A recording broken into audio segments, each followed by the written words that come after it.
আজ জন্মাষ্টমী, তাই আমি আর আমার রুমমেট ঠিক করেছিলাম যে বাড়ি থেকে দূরে আসি তো কী হয়েছে, আমাদের কাছে যে গোপাল ঠাকুর আছে তার জন্য জন্মাষ্টমী সেলিব্রেট করব।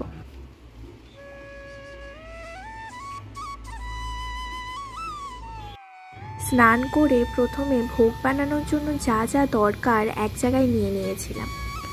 ঠিক করেছিলাম যে আমরা বানাবো ফ্রায়েড রাইস, লুচি, আলুর দম, 3 রকম ভাজা, পায়েস, সুজি।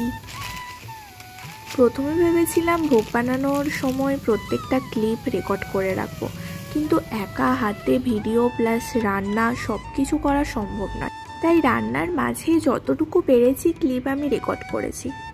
প্রথমেই ভাজাগুলো ভেজে নিয়েছিলাম, মানে আলু ভাজা, পটল ভাজা, বেগুন ভাজা।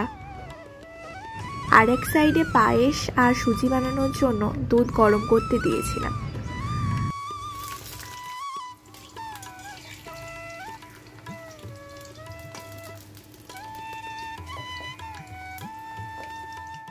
পোস্ত, ক্যাপসিকাম, টমেটো আর আদা দিয়ে এখানে আমি আলুর দম বানিয়েছি। আর এখানেই তো 3 রকম ভাজা, ভাত একদিকে সেদ্ধ করে নিয়েছিলাম, এখানে সিমুই বানিয়েছি, আর একদিকে লুচি ভাজার জন্য তেল গরম করতে দিয়েছি। সব ভোগের রান্না শেষ করে এবার গোপালকে সাজানোর পালা।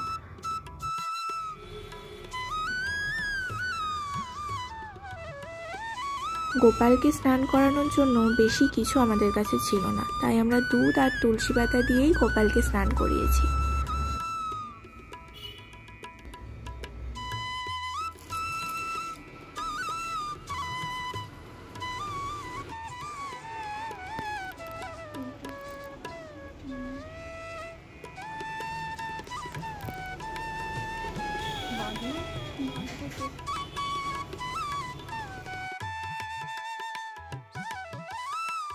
জামা কেনার সময় যতটা না ভেবেছিলাম, জামাটা পরানোর পর গোপালকে এত সুন্দর লাগছিল যে চোখ ফেরানো যাচ্ছিল না।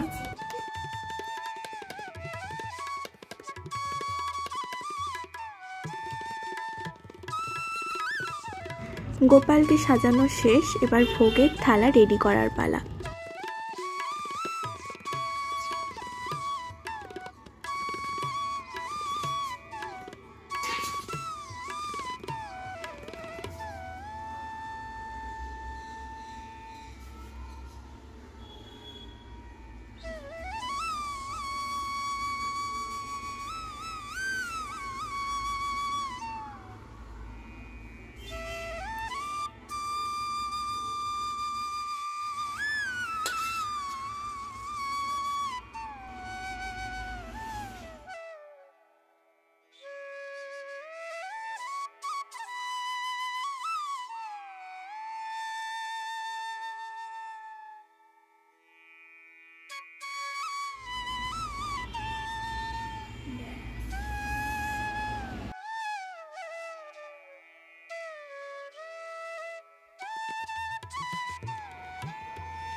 ইউটিউবে প্রায় বহুদিন পর আমি ভিডিও পোস্ট করছি।